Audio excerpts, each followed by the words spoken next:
It was another epic night for the recycling space as industry leaders and stakeholders gathered to celebrate and reward changemakers in the industry. The award ceremony, which took effect at the Recyclers Association of Nigeria Conference and Annual General Meeting in Lagos, Nigeria, recognized 24 stakeholders that have shaped and impacted the industry. I think it's just the policy of reusing stuff in Nigeria. A lot of people don't like secondhand. So what is regarded as secondhand is something that has value. It's not waste. Okay, it has value. So I think one of the policies that we are even in Osun State actually right now is trying to teach people that every product has a lifespan, and that lifespan is tied into how you use it and how you perceive it. That waste is not just waste. Yeah, it's not garbage, but it's something that can bring you wealth. You can sell it. You can sell most of the things, the clothing, textile, and every other thing, PET bottles, aluminium, plastics, and other things, so that it has value. Right now, waste has value, and it begins when we sort from the source. So that's one of the policies we are making now in Osun State, and that's what I would advocate for as a person. The award that we won being an innovation and impact award, we've been able to build a digital waste collection application. Not only is it a waste application, but we're driving financial inclusion. In that digital application, there's a wallet service embedded. So we are not just managing or collecting waste, we are also making sure that we are driving financial inclusion, which is also part of what the government at large is looking to do, trying to bring the underbanked into the banking sector. The event convened the industry leaders, policymakers, and environmental advocates for its award and conference, creating a platform to spotlight progress and challenges in the recycling sector, recognizing outstanding contributions and reinforcing the urgent need for sustainable waste management practices across the country. President of the Recyclers Association of Nigeria, Harold Okonobo, represented by Victor Okuala, said the award recognizes people that had extremely contributed to sustainability through recycling.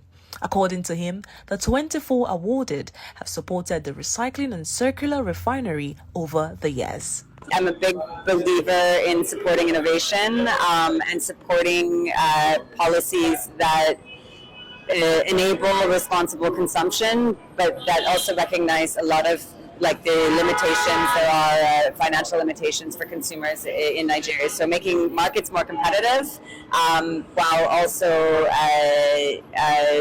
making sure that environmental regulation is respected. Some of the award categories include the ESG Champions Award, won by MTN in Telecommunications category, Sustainable Packaging Award, won by Nestle, and Recyclers Lifetime Achievement Award, amongst others. The awards not only celebrate excellence, but also serve as a call to action for greater collaboration, innovation, and investment in the sector.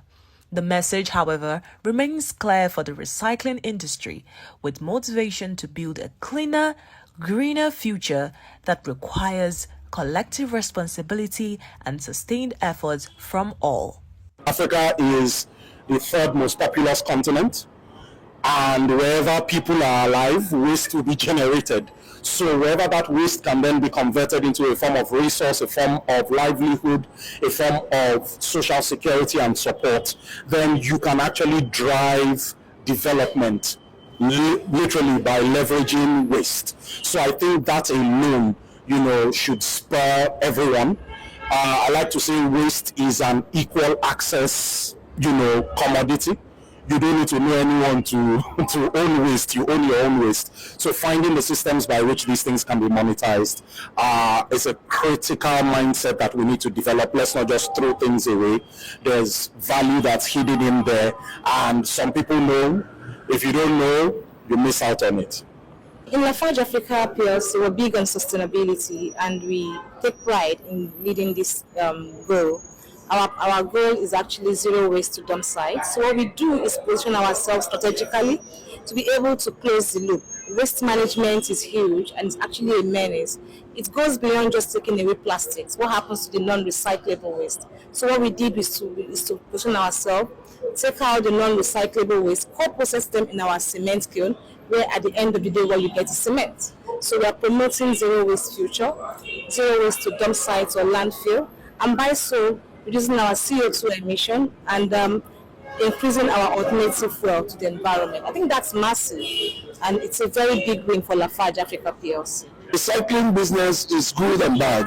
If the informal operators are not properly formalized, there is that tendency of polluting the environment. There is that tendency of risking their health. There is that tendency of even wasting resources, because there are so many resources you waste if you do not properly recycle. A lot of resources waste. So for proper resource recovery, you be able to do it the formal way. And the formal way should be formalized, the formal way should be standardized, the formal way should be oversighted by regulations. So government should continue to be the oversight body, ensure that necessary instruments to ensure seamless and responsible recycling programs are available for the regulators and other stakeholders to comply. This is a step forward to the right direction, because Recyclers Association of Nigeria is beginning to show not just Nigeria, Africa, and the whole world that they are serious and they are in for business. And they want to make sure that Nigerian name is stamped on the map when it comes to recycling and waste management in general. Norma Obunda for Business Day Television.